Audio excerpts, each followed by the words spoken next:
তোমার ভালোবাসা বিবি আছে বাড়িতে, তোমার ভালোবাসা স্ত্রী আছে, আপনি বানসার চক চলে গেলেন, বিবির জন্য যদি 5 টাকা দামের একটা বিস্কিট নিয়ে বাড়িতে এলেন, আসার পর বিবিকে যদি বলেন, বিবিরা তোমার জন্য আমি বিস্কিট এনেছি রে বিবি, তোমার জন্য আমি মিষ্টি এনেছি, তোমার জন্য আমি অমুক তমুক এসেছি, দয়ার নবী বলেছেন, যদি নেকি মনে করে কোন আল্লাহর বান্দা, আল্লাহর বান্দে বিবির মুখে এখন বিস্কিট দিতে পারে, যদি বিস্কিট না জোটে নেকি মনে করে যদি কোনো আল্লাহর বান্দা ওয়াল থেকে 1 গ্লাস পানি নিয়েছে, যদি মহব্বত ভালোবাসা দিয়ে বিবির মুখে যদি 1 ঢোক পানি দিতে পারে, নবী আমার বলেছেন এটা হলো সাদকা। বাড়িতে আপনার গরু আছে, বাড়িতে ছাগল আছে, মাঠে কামকাজ করার জন্য আপনি চলে গেলেন, 1 বড়া ঘাস কেটে নিলেন, বাড়িতে চলে এলেন, সুন্দর করে ঘাস কোটাকে আপনি সানি করলেন, ছোট্ট ছোট্ট করে কাটলেন, নেকি মনে করে যদি ওই গরুর জন্য, গায়ের জন্য, ওই মহিষের জন্য যদি আপনি নান্দে দিয়ে দিলেন, ওই গরুটার যদি আপনি পেট ভরিয়ে দিলেন, এটা হলো একটা সাদকা, এটা হলো একটা কি সাদকা, এটা একটা নেকি। এই করে করে নবী বলেছেন বিবির সাথে মিলন করা, বিবির সাথে সহবাস করা, বিবির সাথে হামবিস্তারি করাও হলো নেকি, বিবির সাথে সহবাস করা ওটাও হলো নেকি, বিবির সাথে মিলন করা ওটাও হলো সাদকা। নিজের স্ত্রী বাড়িতে আছে না, ওর জন্য আপনি প্যার মোহাব্বত করলেন, মিলন করলেন, এটা হলো সাদকা। হাদিসের কথা। একজন সাহাবী বলছেন, হুজুর কেমন কথা বলছেন, বিবির সাথে মিলন করা তাও সাদকা? আল্লাহ রাসূল বললেন, হ্যাঁ রে খেপা, হ্যাঁ বিবির সাথে মিলন করা সাদকা। বলছেন কেমন করে নবী গো? এইবার নবী বললেন, হে আমার সাহাবী, যদি তোমাকে আল্লাহ রাব্বুল আলামিন একটা জনব দিয়েছে, শরীরে তোমার শক্তি দিয়েছে, যদি তুমি এই কাজটা, তুমি যদি তোমার খায়েশটা ওয়াপার বেটে ছেলের সাথে তুমি যদি পূর্ণ করো, তোমার গুনাহ হবে কি হবে না, তোমার পাপ হবে কি হবে না? বলছেন নবী গো, পাপ হয়ে যাবে, গুনাহ হয়ে যাবে। এবার নবী আমার বললেন, সাহাবী রে, যখন তুমি একটা ওয়াপার বেটে ছেলের হাত ধরলে তোমার গুনাহ হয়ে যাবে, একটা ওয়াপার বেটে ছেলেকে যদি তুমি চুমা দাও গুনাহ হয়ে যাবে, একটা ওয়াপার বেটে ছেলের সাথে তুমি সহবাস করো তাহলে তোমার জেনা হয়ে যাবে। তাহলে ওই কাজটা যখন তোমার হালাল বাড়িয়ালি হালাল স্ত্রীর সাথে তুমি পূর্ণ করো, তাহলে কেন নেকি হবে না? হালাল স্ত্রীর সাথে যদি তুমি সেই কাজটা পূর্ণ করো, এটা তোমার জন্য হয়ে গেল সাদকা। তাহলে বুঝে গেলেন ইবাদত কাকে বলে। এবারে ইবাদত কার জন্য করতে হবে আমাদেরকে, কার জন্য ইবাদত করতে হবে? কোন লোক দেখানো ইবাদত চলবে, চলবে না। লোক দেখানো ইবাদত যদি করেন তো রিয়াকারী হয়ে যাবে। যেমন কুরবানি, কুরবানি কার জন্য করতে হবে ভাই? কথা বলেন, কার জন্য? আল্লাহর জন্য করতে হবে। দান কার জন্য করতে হবে? আল্লাহর জন্য করতে হবে। নামাজ কার জন্য করতে হবে? আল্লাহর জন্য করতে হবে। হজ কার জন্য করতে হবে? আল্লাহর জন্য। কিন্তু দুনিয়াতে কিছু মানুষ এমন আছে, ও যদি 3 লাখ 4 লাখ টাকাতে হজ করে আসার, ওকে যদি খালি হাজে না করেন তো রাগ খারাপ হয়ে যাবে, মন খারাপ হয়ে যাবে। কিছু মানুষ এমন আছে, ও যদি ভালো কাম করে, ওর যদি তারিফ না করেন তো ওর মন খারাপ হয়ে যাবে। জি না, ইবাদত বন্দেগী সব সময় আল্লাহর জন্য হওয়া চাই। এর প্রমাণ আল্লাহ রাব্বুল আলামিন কোরআন মাজিদে বলেন, সূরাতুল ফাতিহা, আলহামদুলিল্লাহি রাব্বিল আলামিন আর রহমানির রহিম মালিকি ইয়াউমিদ্দিন। তারপরে কি আয়াত আছে বলেন, কি আয়াত আছে? ইয়াকা না'বুদু ওয়া ইয়াকা নাস্তাঈন। আছে না নেই? সবারই ছোট বড় মুখস্থ আছে। ইয়াকা না'বুদু এর মানে হলো আল্লাহ, আমরা যত মানুষ আছি সবাই নামাজে পড়ি, যারা নামাজি মানুষ নামাজে পড়ি। এই আয়াতটার তরজমা মানে কি? আল্লাহকে বলছেন ইয়াকা না'বুদু, হে আল্লাহ আমি তোমার ইবাদত করি, তোমার ইবাদতকে করি, ওয়া ইয়াকা নাস্তাঈন, এবং আল্লাহ একমাত্র তোমার কাছ থেকে সাহায্য আমরা চাই। আল্লাহ জি তোমারই ইবাদত বান্দাগি করি এবং তোমার কাছ থেকে আমরা সাহায্য চাই। সুবহানাল্লাহ। একদিন ইব্রাহিম নবীর বাড়িতে একটা মাজুসি বলে যারা আগুনের পূজা করে, আগুনকে আল্লাহ মনে করে, একটা কুটুম চলে এসেছে, মাজুসি আগুনকে পুজনেওয়ালা। ইব্রাহিম নবী তাকে খেতে দিয়েছে। খাজা দেওয়ার পর ইব্রাহিম নবী বলছেন যে তুমি বিসমিল্লাহ বলে খাও। তো মাজুসি বলছে আমি বিসমিল্লাহ বলবো না। বিসমিল্লাহ মানে আমি আল্লাহর নাম নিয়ে খাচ্ছি। বলছে বিসমিল্লাহ বলবো না। কইছে কেন বলবে না? কইছে এমনি আমি তোমার বিসমিল্লাহ টিসমিল্লাহ আমি মানি না। তো ইব্রাহিম নবী বলছেন তাহলে তুমি কিসের নাম নিয়ে খাইবে? কইছে আমি আমার আল্লাহ, আমার ভগবান যে আগুন, আগুনকে আমি আল্লাহ মনে করি, আমি আগুনের নাম নিয়ে খাবো। ইব্রাহিম নবী সামনে থেকে থালা খান টেনে নিলেন। টেনে লওয়ার পর এবার সেই মাজুসিকে বলছেন রে আল্লাহর বান্দা, তুমি যদি আল্লাহর ইবাদত বান্দাগি না করো, তুমি যদি আল্লাহর নাম নিয়ে যদি খানা না খাও, তাহলে তুমি যাকে ভগবান মনে করেছো, যাকে তুমি পূজা করো, যে আল্লাহর তুমি ইবাদত করো, ওই আল্লাহর কাছ থেকে তুমি খানা চাও। যে আল্লাহর তুমি ইবাদত বান্দাগি করো, পূজা করো, সে আল্লাহর কাছ থেকে তুমি খানা চাও। এবারে তখন মেহমান উঠে হাঁটতে শুরু করেছে। ধরেন এখান থেকে হাঁটতে 10 কদম যখন গেছে, আল্লাহ তাবারাক ওয়া তাআলা ইব্রাহিম নবীকে ডাক দিয়েছেন। কি দিয়েছেন জানেন? রে আমার নবী ইব্রাহিম, হে আমার নবী ইব্রাহিম, তুমি শুনে নাও, আজ তোমার বাড়িতে একজন মেহমান, সেই মেহমান তোমার বাড়িতে এসেছে, তুমি তাকে খানা দিয়েছো, কিন্তু বিসমিল্লাহ না পড়ে খাওয়ার কারণে তার সামনে থেকে তুমি থালা টেনে নিয়েছো, তার সামনে থেকে তুমি খাবার টেনে নিয়েছো। ইব্রাহিম শুনে নাও, যেদিন থেকে নিয়ে জন্ম হয়েছে, আজকে লোকটার বয়স 50 বছর হয়ে গেল, আজকে লোকটার বয়স 60 বছর হয়ে গেল। আল্লাহ বলেন ইব্রাহিম রে, 50 বছর লোকটার বয়স হয়ে গেল, জীবনে কোনোদিন বিসমিল্লাহ বলেনি, বিনা বিসমিল্লাহতে খানা খেয়েছে।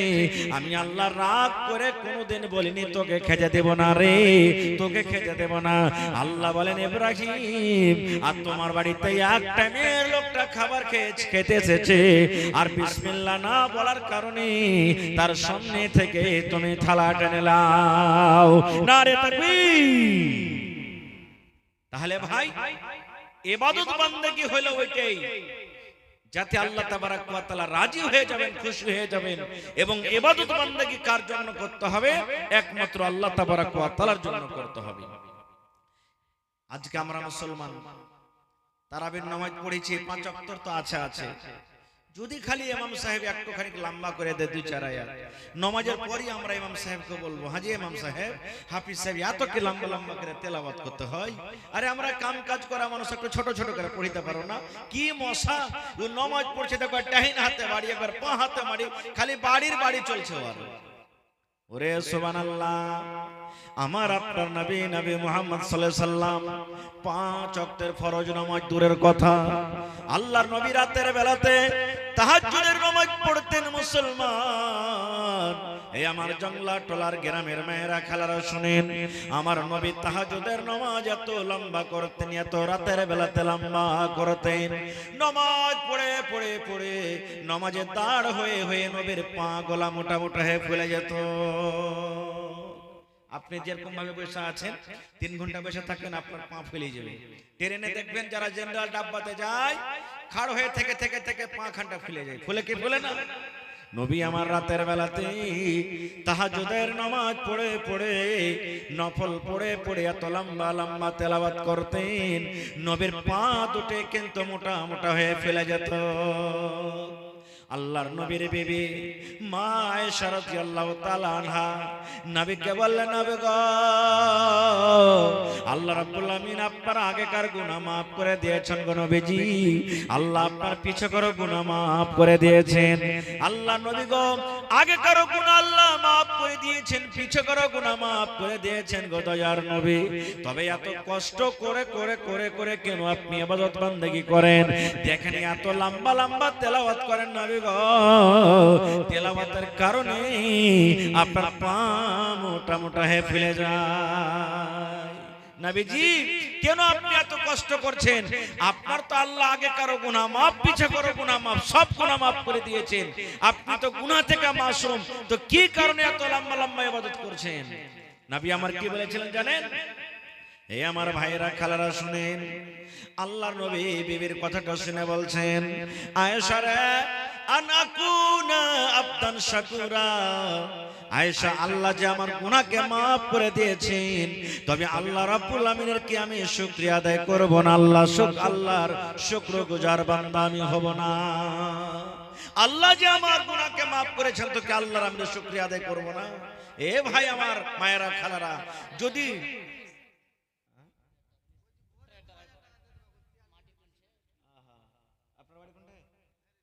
ভাইরালে কি নাম আপনার? ইসরাফিল ভাই আমার, দেখেন ভাইরালে বাড়ি আমার ভাই মাটি ডুহিছে, 2000 টাকা দিলেন, ইনশাআল্লাহ সকালে দিয়ে দিবেন, আমি দোয়া করে দিয়েছি, লেখা রাখেন একটু। এবার আপনাকে বলি ভাইরে, আল্লাহর নবীর গুনাহ আগে কারো মা, পিছে কারো গুনাহ মা। সেই নবী যদি তাহাজ্জুদ নফল নামাজ পড়াতে, ইবাদত করতে গিয়ে যদি পাকে ফুলিয়ে দেয়, তা আমি আপনি কি করতে পারি বা কি করা দরকার? একজন সাহাবীর ঘটনা শুনেন আপনি। আহা, একজন সাহাবীর ঘটনা শুনেন, সহিহ বুখারী শরীফের হাদিস। আব্দুল্লাহ ইবনে আমর রাদিয়াল্লাহু তাআলা আনহু, আব্দুল্লাহ একজন সাহাবীর নাম। বিবাহ করার আগে ভালো করে শুনবেন, গোটা গোটা রাত ইবাদত বندگی করে করে কাটিয়ে দেয়। দিনের বেলাতে রোজা, দিনের বেলাতে রোজা, আর রাতের বেলাতে শুতে না, গোটা গোটা রাত তাহাজ্জুদ পড়ে পড়ে কাটিয়ে দেয়। একদিন গেল, দুদিন গেল, 5 দিন গেল, 10 দিন গেল। ওর বাপ, আব্দুল্লাহর বাপ আমর রাদিয়াল্লাহু তাআলা আনহু তখন কি করলেন? বেটার বিয়ে দিয়ে দিলেন। আমরা কি করছি, যখন বেটা খাটতে শিখে তখন বেটার বিয়ে দিই। বেটা ইবাদত করতে পারছে কি পারে না, এদিকে আমরা দিনে আমাদের আর সাহাবায়ে কেরামের আমল দেখেন। আব্দুল্লাহ বলছেন আমার বাপ বিয়ে দিয়ে দিলেন আমার, আমরা বলছেন আমি বেটার বিয়ে দিয়ে দিই। বেটার বিয়ে হয়ে গেল। কেন বিয়ে দিলেন? এই জন্য বিয়ে দিলেন যে আমার বেটা দিনের বেলাতে রোজা করছে আর রাতের বেলাতে তাহাজ্জুদের নামাজ পড়ছে। বহুটা যদি বাড়িতে আসে তো বহুটার কাছে একটু সময় দিবে, কবে হয়তো রোজা করবে, কবে করবে না, কবে রাতের বেলাতে বহুর কাছে আরাম করবে, কবে হয়তো তাহাজ্জুদ পড়বে। এই জন্য বেটার বিয়ে দিয়ে দিলেন। একদিনকার ঘটনা। এবার আমরা রাদিয়াল্লাহু তাআলা আনহু, আব্দুল্লাহর বাপ বহুকে যায় বলছেন, বহুকে খবর লিছেন, মারে কেমন আছো রে মা, তুমি কেমন আছো মা, তুমি কেমন আছো? এই জন্য আপনারাকে বলি বহুর খবর নেবেন। যদি কোনো শ্বশুর বহুর খবর নেয় তো আর কোনো হবে না। আব্দুল্লাহ রাদিয়াল্লাহু তাআলা আনহুর আব্বা জানা আমরা চলে গেলেন বহুর কাছে।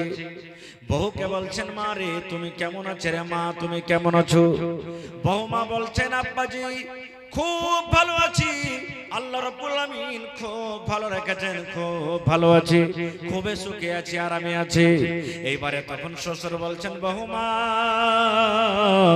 আমার বেটা আব্দুল্লাহর ব্যবহার কেমন? আমার আব্দুল্লাহ তোমার সাথে কি ব্যবহার করে? আমার বেটা আব্দুল্লাহকে তুমি কেমন পেয়েছো? খবর লিখে দেখেন বহু, যে বলছে বহুমা আমার বেটা যে আব্দুল্লাহ আছে, কেমন চাল চল চরিত্র, কেমন ব্যবহার, কেমন কেমন ব্যবহার করে তোমার সাথে আমার বেটা। বহু দেখেন সুবহানাল্লাহ, শ্বশুরকে বলছেন, কি বলছেন? আব্বা গো আপনার বেটা খুবই ঈমানদার, আপনার বেটা খুবই নেককার, আপনার বেটা খুবই ভালো। বলছেন আব্বা গো দিনের বেলাতে আপনার বেটা রোজা করে করে করে করে করে দিনটাকে কাটিয়ে দেয়, আর রাতের বেলাতে তাহাজ্জুদের নামাজ পড়ে পড়ে রাত কাটিয়ে দেয়। বলছেন আব্বা গো আমি যেদিন থেকে আমার স্বামীর বাড়িতে আমি এসেছি, আমার হাত খানটা পর্যন্ত আপনার বেটা এখনো ছুঁয়ে দেখেনি, আমার গা খানে এখন পর্যন্ত হাত দেয়নি। আমি একটা কেমন নারী, আল্লাহ আমাকে কি রূপ কি সুন্দর দিয়েছেন, এখন আপনার বেটা আমার দিকে দেখেনি, আমার বিছানায় এখন পর্যন্ত একদিনও পা দেয়নি। বহুতে বলছেন আপনার বেটা খুব ভালো, কিন্তু আব্বা জানেন যেদিন থেকে আমি আপনার বেটার বাড়িতে এসেছি, অর্থাৎ আপনার বেটা যেদিন থেকে আমাকে বউ করে এনেছে, আপনার বেটা আমার গা খানটাকে ছয়নি, কাপড় খানটাকে ছয়নি, আমার বিছানায় পা খানটা পর্যন্ত ঠেকাইনি যে আমার বহুটা কেমন। যেমন কথাটা বলা, আমরা রাদিয়াল্লাহু তাআলা আনহু মাথাতে হাত দিয়ে বলছেন, হ্যাঁ আল্লাহ কি হলো? আমি তো যেই উদ্দেশ্যে বেটার বিয়ে দিলাম সেটা তো ফেল হয়ে গেল। আমি ভাবলাম যে বিয়ে দিয়ে দিলে মনে হয় আল্লাহর ইবাদত বান্দেকে কিছু কম করে বহুত দিকে সময় দিবে, কিন্তু এখন তো উল্টো হয়ে গেল, বলছেন না আর এরকম করে থাকা হবে না। এবার আমরা রাদিয়াল্লাহু তাআলা আনহু হাঁটতে হাঁটতে হাঁটতে হাঁটতে হাঁটতে আল্লাহর নবীর দরবারে চলে গেলেন। নবীর দরবারে চলে গেলেন, যাওয়ার পর বলছেন, ইয়া রাসূলুল্লাহ, একটা কথা আপনার কাছে নিয়ে এসেছি। আব্বা বলছেন, কি কথা? বলছেন, নবী গো, আমার বেটা আব্দুল্লাহ আল্লাহর ইবাদত বন্দেগী করে করে করে রাত কাটিয়ে দেয়, আরাম করে না। আমি ভাবলাম বেটাটার বিয়ে দিয়ে দিলে হয়তো একটু ইবাদত বন্দেগী কম হবে, কিন্তু বহুর দিকে একবারও নজর করে তাকাই না, ওর বিছান খাঞ্জা পর্যন্ত যাই না, গোটা গোটা রাত এখন ইবাদত বন্দেগী করে কাটিয়ে দিচ্ছে। আপনি পারলে তাকে একটু বুঝিয়ে দেন। বলছে, এটা কথা না তো? হ্যাঁ। ঠিক আছে, তোমার বেটাকে পাঠিয়ে দাও। পরের দিন চলে গেলেন। এবার নবীজি কত জ্ঞানী মানুষ, নবীজি আমার কত হুঁশিয়ার মানুষ, নবীজি আমার কত বুদ্ধিজীবী মানুষ, দেখেন এবারে কিভাবে তাকে জিজ্ঞাসা করছেন। নবী আমার আব্দুল্লাহকে বলছেন, আয় আব্দুল্লাহ, তুমি রোজা কিভাবে রাখো বাবারে, তুমি রোজা কিভাবে রাখো? বলছেন, নবী গো, আমি প্রত্যেক দিন রোজা রাখি, নফল রোজা রাখি। এইবারে নবীজি বলছেন, তুমি 5 ওয়াক্ত নামাজ পড়ো? জি আমি পড়ি। নবী বললেন, কোরআন কিভাবে পড়ো? বলছেন, নবী গো, প্রত্যেক রাতে আমি তাহাজ্জুদের নামাজ পড়ে পড়ে গোটা কোরআনকে আমি শেষ করে দিই। আমি আলহামদুলিল্লাহ থেকে শুরু করি আর সূরা নাস পর্যন্ত এই 30 পারা কোরআন আমি এক রাতে আমি নামাজে তেলাওয়াত করে করে করে আমি শেষ করে দিই। একটা রাতে গোটা কোরআন শেষ। বুঝে দেখেন তো কেমন ইবাদত বন্দেগী ছিল তাদের। কথাটা যখন শোনা পর এবার নবীজি তখন বলছেন যে, তুমি বিয়ে শাদী করেছো? বলছে, জি হুজুর, আমার তো বহু বাড়িতে আছে। এবার নবী বললেন, বিয়ে যখন তুমি করেছো রে বান্দা, তোমার স্ত্রী যখন বাড়িতে আছে, তুমি দিনের বেলাতে রোজা রাখো আর রাতের বেলাতে তাহাজ্জুদ পড়ে পড়ে রাতটাকে কাটিয়ে দাও, তাহলে তুমি তোমার বিবির কাছে তুমি কখন যাও? আয় আমার সাহাবী শুনো, আল্লাহ রাব্বুল আমিন তোমাকে চোখ দিয়েছে বান্দারে, এই চোখের তোমাকে হক আদায় করতে হবে। আল্লাহ তোমাকে যে একটা বাড়ি দিয়েছে, এই বাড়ির তোমার হক আদায় করতে হবে। আল্লাহ তোমাকে বিবি দিয়েছেন, বিবির তোমার হক আদায় করতে হবে। তোমার বাড়িতে মেহমান আসতে গেলে মেহমানের হক আদায় করতে হবে। আর সমস্ত হক ওয়ালার হককে মেরে যদি তুমি এক আল্লাহর ইবাদত বান্দেগী করো, এরকম ইবাদতে আল্লাহ রাব্বুল আলামিন খুশি হবেন না। তুমি সবারই হক মেরে খালি আল্লাহর ইবাদত বান্দেগী করবে, এরকম ইবাদতে আল্লাহ খুশি হবে না। তখন সেই সাহাবী আব্দুল্লাহ বলছেন, হুজুর তাহলে কি করব আমি? বলছে, এক কাম করো, এক মাসে তুমি এক ফিরা কোরআন মাজিদ শেষ করো, মানে এক পারা করে প্রত্যেক রাতে তুমি তাহাজ্জুদের নামাজ তেলাওয়াত করো। বলছেন, হুজুর প্রত্যেক রাতে রাতে এক ফিরা করে কোরআন শেষ করছে, আর এক মাসে মাত্র এক ফিরা কোরআন শেষ করব, এর থেকে আমি আরো বেশি পারবো। নবীজি বললেন, তাহলে 15 দিনে তুমি এক ফিরা শেষ করে দাও। বলছে, নবী গো, আর আমি বেশি বেশি করে পারবো নবী গো। এবার নবীজি বললেন, সাহাবী রে, 7 দিন থেকে বেশি তোমাকে পারমিশন দেওয়া যাবে না। 7 রাতের মধ্যে তুমি কোরআন শেষ করবে, ইয়ার থেকে তোমাকে বেশি পারমিশন দেওয়া যাবে না। এবার রোজা, নবীজি বললেন, তুমি মাসে 3টা করে রোজা রাখো, প্রত্যেক দিন তোমাকে রোজা রাখতে হবে না, মাসে 3টা করে তুমি রোজা রাখো। এবার সে সাহাবী বলছেন, নবীজি আর আমি বেশি বেশি করে রোজা রাখতে পারবো।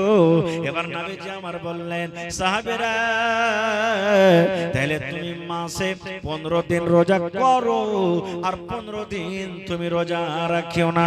মানে দাউদ নবীর জামানাতে যেমন রোজা ছিল, দাউদ নবী একদিন রোজা রাখতেন, একদিন ছেড়ে দিতেন, একদিন রোজা রাখতেন, একদিন ছেড়ে দিতেন।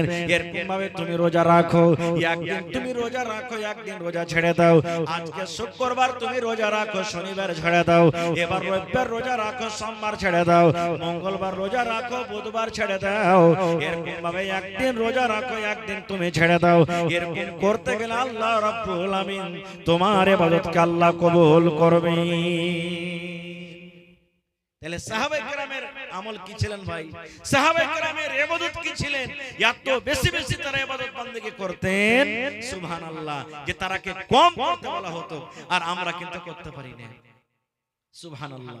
একদিন নবীজি মা আয়েশা রাদিয়াল্লাহু তাআলা আনহা বলেন, সহিহ বুখারী শরীফের হাদিস, বলছেন একদিন নবীজির বাড়ি আমার কাছে, নবীজির বাড়ি বিবির ঘরে বানা ছিল। এটা হলো একটা বিবির বাড়ি, একদিন ওর কাছে থাকলেন। এটা হলো একটা বিবির বাড়ি, এক রাত ওর কাছে থাকলেন। এটা একটা বিবির বাড়ি, ওর কাছে একদিন থাকলেন। এই করে করে বাড়ি বানা ছিল। আল্লাহর নবীর বিবি মা আয়েশা রাদিয়াল্লাহু তাআলা আনহা বলছেন যে একদিনকার ঘটনা, নবী আমার কাছে আছেন। ঠিক আছে আছেন। নবীজির বিছান কি?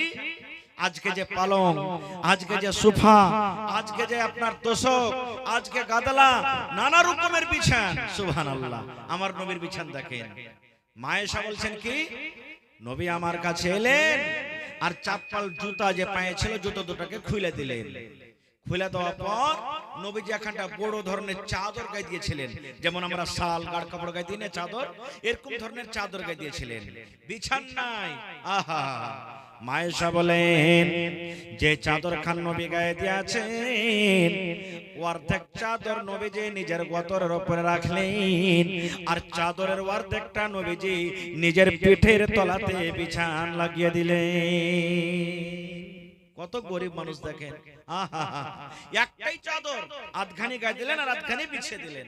মা আয়েশা বলছেন আমিও নবীর পাঞ্জারে ঘুমিয়ে গেলাম। ঠিক রাত 12, 1টা, 2টা যখন হয়ে গেল, নবীজি আমার দিকে তাকিয়ে দেখেন আমার বিবি আয়েশা মানে ঘুমিয়ে গেছে কি যায়নি কিংবা চেতন হয়ে আছে। এবার নবীজি দেখলেন আমার বিবি আয়েশা ঘুমিয়ে গেছে, চেতন হয়ে না।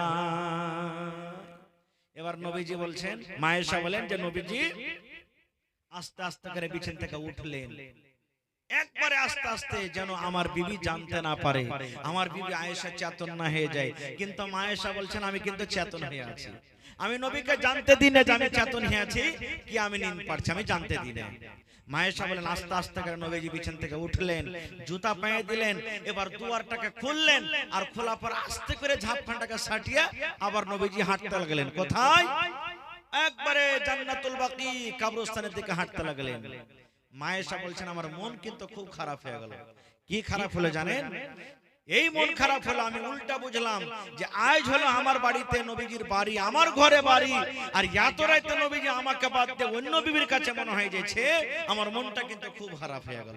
আমিও তখন মা আয়েশা বলছেন পিছনে পিছনে নবীর হাঁটতে লাগলাম, দেখি নবীজি কোন জায়গাতে গেছে, কার বাড়িতে গেছে, হাঁটতে লাগলেন। ওরে সুবহানাল্লাহ। এ আমার ভাইরা মায়েরা খালারা শুনেন কত সুন্দর হাদিস। মা আয়েশা বলেন নবী আমার আগে আগে হেঁটে যান আর আমি নবীর বিবি পিছনে পিছনে হেঁটে যাই। নবীজি কিন্তু মনে হয় জানতে পারেন না। মা আয়েশা বলেন এরকম ভাবে আমি হেঁটে যাই। হাঁটতে হাঁটতে নবীজি কবরস্থান চলে গেলেন। কখন? রাতের বেলাতে। আপনি যদি আমাকে বলেন, আমি যদি আপনাকে বলি আপনাকে যে আঞ্জর পাঞ্জর কবরস্থান আছে জানতো একাই কেউ যেতে পারবো যে ভাই? কেউ যেতে পারবো না, আপনারা আমরা কবরস্থান যেতে পারবো না ডরের কারণে। কিন্তু মা আয়েশা বলেন হাঁটতে হাঁটতে নবীজি চলে গেলেন কবরস্থান। দু হাত তুলে দিলেন, দু হাত তুলে নবীজি দোয়া করলেন। দোয়া করতে করতে করতে করতে নবীর যখন দোয়া শেষ হয়ে গেল, এবার মা আয়েশা বলেন আমি নবীকে দেখে এবার ঘরের দিকে আমি হাঁটতে লাগলাম। নবীজি ধপ ধপ ধপ ধপ ধপ করে হাঁটে, আমিও আয়েশা ধপ ধপ ধপ করে হাঁটলাম। মা আয়েশা বলেন আল্লাহর নবী মাঝে মাঝে যখন দৌড়াতে লাগলেন, এবার মা আয়েশা বলেন আমিও ধপ ধপ ধপ ধপ করে দৌড়াতে লাগলাম। নবীজি কিন্তু দেখে নিয়েছে যে আমার কেউ পিছা করছে, এটা আমার বিবি আয়েশার মতন লাগছে। এবার মা আয়েশা বলছেন নবীর ঘরে আসতে না আসতে আমি যে আঁকাবাঁকা শুতে গেছি।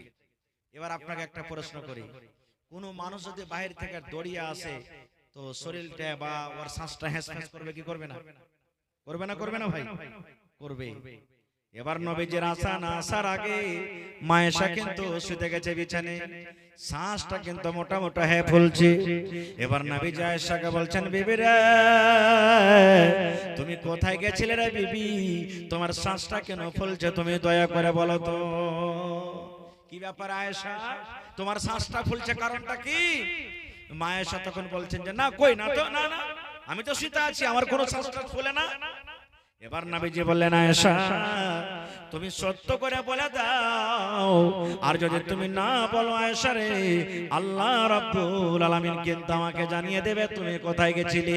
আয়েশা রে তুমি বলে দাও তুমি কোথায় গেছিলে, আর তুমি যদি না বলো আল্লাহ রাব্বুল আলামিন আমাকে বলে দিবেন। আল্লাহ বলবেন না? বলবেন না? কারণ ফেরেশতা তো নবীর কাছে আসছেন, বলছেন আয়েশা তুমি বলো না তো আল্লাহ বলে দিবে। এবারে তখন মা আয়েশা বলছেন, জানে আল্লাহ রাসূল আপনি যখন বিছানা থেকে উঠলেন আমি এটাই ভাবলাম যে মনে হয় আমাকে ছেড়ে আল্লাহ রাসূল অন্য বিবির কাছে চলে যাবেন, তো আমি ভাবলাম আমাকে একটু মন খারাপ হলো, এই জন্য আপনার পিছনে পিছনে আমি গেছি। দয়ার নবী কথাটা শোনার পর বলছেন, আয়েশা রে আমার উপরে কি তোমার বিশ্বাস হলো না? আমি তোমার বাড়িতে থেকে অন্য বিবির কাছে যাব তুমি কেমন করে ভেবে নিলে? এইবারে মা আয়েশা বলছেন, নবী গো আমি কবরস্থান পর্যন্ত আপনার পিছনে পিছনে হাঁটতে হাঁটতে গেলাম, আপনি যে মাইয়াতের জন্য দোয়া করলেন, সমস্ত মুমিন মুসলমানের জন্য দোয়া করলেন নবী গো, সেই দোয়াটা একটু আপনি আমাকে শিখিয়ে দেন। আমার মা মরে গেছেন, আব্বা মরে গেছেন, দাদা মরে গেছেন, নানা মরে গেছেন, কত আত্মীয় স্বজন কবরের ভিতরে শুয়ে আছে, তাদের জন্য যদি আমি দোয়া করি কিভাবে দোয়া করব একটু কথাটা বলেন তো। এই আমার জংলা গ্রামের মায়েরা খালারা আপনিও দোয়াটা শিখেন, ভাইয়েরা আপনারাও দোয়াটা শিখেন। আপনার মা আব্বা দাদু জানা নানি এলাকার কত মানুষ, ওরে আল্লাহ দুনিয়ার খবর পাওয়া যায়, কিন্তু কবর একটা এমন দেশ, কবর একটা এমন জায়গা, কবর একটা এমন দুনিয়া, আজ পর্যন্ত কবর থেকে কোনো খবর এলো না। তাহলে তাদের জন্য যদি দোয়া করেন আল্লাহ রাব্বুল আমিন আপনার দোয়াটা কিন্তু কবরে পৌঁছে দেয়। কি দোয়াটা? মা আয়েশা বলছেন, হুজুর দোয়াটা আমাকে শিখাবেন না? বলছে হ্যাঁ শিখাবো। নবীজি বললেন তাহলে পড়ো, আসসালামু আলাইকুম আহলাত দিয়ারি মিনাল মুমিনিনা ওয়াল মুসলিমিন ওয়া ইয়ারহামুল্লাহুল মুস্তাকদিমিন ওয়াল মুস্তাখিরিন ওয়া ইন্না ইনশাআল্লাহু বিকুম লালাহিকুন নাসআলুল্লাহ লানা ওয়া লাকুমুল আফিয়া। আরেকবার শুনেন, মা মরে গেছেন, আব্বা মরে গেছেন, দাদু মরে গেছেন, নানা মরে গেছেন, কবরের পাঞ্জর দিয়ে আপনি হাঁটে চলে যান, মাঠে কাম কাজ করতে গেছেন, কবরস্থানকে সামনে করে এক মিনিট দাঁড় হয়ে হয়ে কম করে দোয়াটা পড়বেন রে ভাই। আপনি যদি দোয়াটা পড়েন যত মুমিন মুমিনা শুয়ে আছে আপনার দোয়াটা আল্লাহ রাব্বুল আমিন তাদের কবরে কিন্তু পৌঁছে দিবেন। কি দোয়াটা? আসসালামু আলাইকুম আহলাদ দিয়ার মিনাল মুমিনিনা ওয়াল মুসলিমিন ওয়া ইয়ারহামুল্লাহুল মুস্তাকদিমিন ওয়াল মুস্তাখিরিন ওয়া ইন্না ইনশাআল্লাহু বিকুম লালাহিকুন নাসআলুল্লাহ লানা ওয়া লাকুমুল আফিয়া। তাহলে নবীজি রাতের বেলা তো মাইয়াতের জন্য দোয়া করতে যেতেন, আর আমরা কয়দিন দোয়া করছি ভাই? নিজের জন্য করতে পারি না তো অপরের জন্য কেমন করে করব? এবং হাদিস থেকে এটাও একটা কথা বুঝতে পারলাম যে সতীনের জ্বালা খুব বড় জ্বালা নাকি। মায়ের সাথে এটাই প্রমাণ করেছিলেন যে আল্লাহ রাসূল মনে হয় আমার বাড়িতে আজকে বাদ দিয়ে অন্য বিবির কাছে চলে গেলেন, কিন্তু খারাপ মনে করতে হবে না, ওরা হলো উম্মাহাতুল মুমিনিন, নবীর যত বিবিরা ছিলেন সমস্ত মুসলমানের হলো কে মা। আর একটা হাদিস বলি আপনার সামনে, এটাও সহিহ বুখারী শরীফের হাদিস। আল্লাহ রাসূল সাল্লাল্লাহু আলাইহি সাল্লামের 11 জন বিবি, একসাথে 7 জন বিবি বেঁচে থেকেছিলেন। নবীজি বাড়ি বানিয়ে নিলেন, আজ হাফসার বাড়ি, উম্মে সালমার বাড়ি, আয়েশার বাড়ি, সাউদার বাড়ি, এই করে করে নবীজি বাড়ি বানিয়েছিলেন। সমস্ত বিবিদের মধ্যে নবীজির একজন বিবি ছিলেন, ওর নাম হলো সাফিয়া রাদিয়াল্লাহু তাআলা আনহা। ওর হাতের সালন কিন্তু খুব স্বাদ মিঠে। এক একটা মেয়ে লোক থাকে না যে হাতের সালন আনবে তো খুব খাইতে মজা, মানে ভোগ নাই তেমন হয় খাইবে এরকম। আর এক একটা মহিলা আছে যে ওর হাতের সালন কিন্তু তরকারি রান্না করবে তো ভালো লাগবে না খেতে। তো মায়েশা বলছেন একদিনকার ঘটনা, নবীজি আমার বাড়িতে আছেন, সেদিন আমার বাড়ি আমার পাঞ্জরে নবী বসে আছেন, আর নবীজির আরেকজন স্ত্রী সাউদা রাদিয়াল্লাহু তাআলা আনহা একটু তরকারি চিনি মাটির বার্তান, মাটির বার্তানে করে তরকারি সাউদা সাফিয়া বলছেন ওর একটা দাসীকে চাকরনিকে যা নবীকে দিয়ে সোগা যাও, যদি বলে থেকে দিলে তো বলবে যে আপনার বিবি সাউদা দিয়েছেন, সাফিয়া দিয়েছেন। এবার সাফিয়া রাদিয়াল্লাহু তাআলা আনহা নবীজির একজন স্ত্রী, ওর কাছে কিন্তু বাড়ি নেই, চাকরনিটাকে বাটিতে করে একটু তরকারি চাকরনির হাতে দিয়ে পাঠিয়ে দিলেন, যাও। এবার যদি যাইছে তো দেখছেন নবীজি বসে আছেন, আর নবীজির পাঞ্জরে নবীর একজন স্ত্রী মা আয়েশা রাদিয়াল্লাহু তাআলা আনহা বসে আছেন। এবার নবীকে যে তখন দিচ্ছেন আল্লাহ রাসূল ওই চাকরনিটা, আল্লাহ রাসূল বললেন আপনার জন্য আপনার স্ত্রী সাফিয়া তরকারি দিয়ে পাঠালছে। ওরে আল্লাহ, যেমন খালি মা আয়েশা শুনলেন আমার বাড়িতে আজ নবীর বাড়ি, আমার বাড়িতে এত সাহস যে তুই সালুন দিয়ে পাঠাবি, চাকরনিটার হাতে এমন জোর করে এরকম করে বাড়ি মারলেন, সাথে সাথে পিয়ালা নামাতে পড়ে পিয়ালা ভেঙে গেল। ভাঙবে না ভাঙবে না ভাই, মাটির জিনিস ভেঙে গেল। এত বড় তোর সাহস, আমার ঘরে নবী আজ, আমার বাড়িতে নবী, আর আমি নবীকে খাইতে পারবো না? তুই কত বড় সাহস যে তুই আমার বাড়িতে তরকারি দিয়ে পাঠালি? চাকরনির হাতে এরকম পরে একটা জোর করে বাড়ি দিয়ে পিয়ালা পড়ে ভেঙে গেল। ওরে সুবহানাল্লাহ, পিয়ালা চুরমার হয়ে গেল, টুকরো টুকরো হয়ে ভেঙে গেল। নবীজি আমার পিয়ালার টুকরা গলাকে এক জায়গাতে করে করে জমা করছেন, কোড়াছেন, আর নবী বলছেন ওই চাকরনিকে বলছেন আল্লাহর বান্দিরা তোমার মা রেগে গেছে, তোমার মা রেগে গেছে। নবী বলছেন তুমি তরকারি এনেছো, তোমার হাতে বাড়ি দিয়ে আমার বিবি আয়েশা পিয়ালাটাকে ভেঙে দিয়েছে। এই আল্লাহর বান্দিরে তোমার মা রেগে গেছে, তোমার মা রেগে গেছে। নবীজি বারবার করে চাকরনিকে বলছেন তোমার মা রেগে গেছে, তোমার মা রেগে গেছে, তোমার মা রেগে গেছে রে, রাগের কারণে তোমার হাতে বাড়ি দিয়ে পিয়ালাটাকে ভেঙে দিয়েছে। বারবার করে ঘুরিয়ে ঘুরিয়ে বলছেন তোমার মা রেগে গেছে, তোমার মা রেগে গেছে। যেমন কথাটা বলা, মায়েশা কিন্তু খুবই হুঁশিয়ার আর চালাক, ও বুঝে নিয়েছে যে নবীজি তো নারাজ হয়ে গেল, আর আসলে পিয়ালা ভাঙাটা আমার ভুল হয়ে গেছে।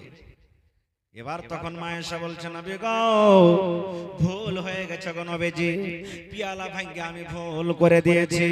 আল্লাহ নবী গো ভুল হয়েছে, পিয়ালা ভাঙে আমি ভুল করে দিয়েছি নবী গো, আমার যে ভুল হয়েছে এই ভুলটা আল্লাহ কেমন করে মাফ করবেন, এই ভুলটা আমার কেমন করে দূর হবে একটু দয়া করে বলেন। এবার নবীজি তখন বলছেন আয়েশা রে, তুমি যখন একটা পিয়ালা ভালো পিয়ালাকে ভেঙে দিয়েছো, পিয়ালার বদলাতে তুমি একটা নতুন পিয়ালা কিনে আর হাতে দিয়ে দাও, একটা পিয়ালার বদলাতে তুমি এরকম একটা যদি পিয়ালা কিনে দিতে পারো, তাহলে আল্লাহ রাব্বুল আমিন তোমার এই ভুলটাকে মাফ করবে। ঘরে একটা আয়েশা বলছেন আমার পিয়ালা ছিল, পিয়ালাটাকে লেস আমি চাকরের হাতে দিলাম। এবার ও হাঁটতে লাগলো, হাঁটতে যখন লেগেছে তখন নবীজি বলছেন এই শোনো, খবরদার তোমার মালিকাকে এই কথা বলিও না, সাফিয়াকে বলিও না এই কথাটা যে আয়েশা আপনার তরকারিওয়ালা পিয়ালাকে ভেঙে দিয়েছে আর ওই জায়গাতে অন্য একটা পিয়ালা দিয়েছে, কথাটা তুমি খবরদার বলিও না, না হলে ওর মনটা ভাঙবে। তো বুঝা গেল কি কোন মানুষকে কষ্ট দিবেন এটা শরীয়ত বিরোধী কথা, কোন মানুষকে খুশি করে দাও হলো এটা আল্লাহর রব্বুল আলামিনের পক্ষ থেকে একটা ইবাদত বান্দেগী।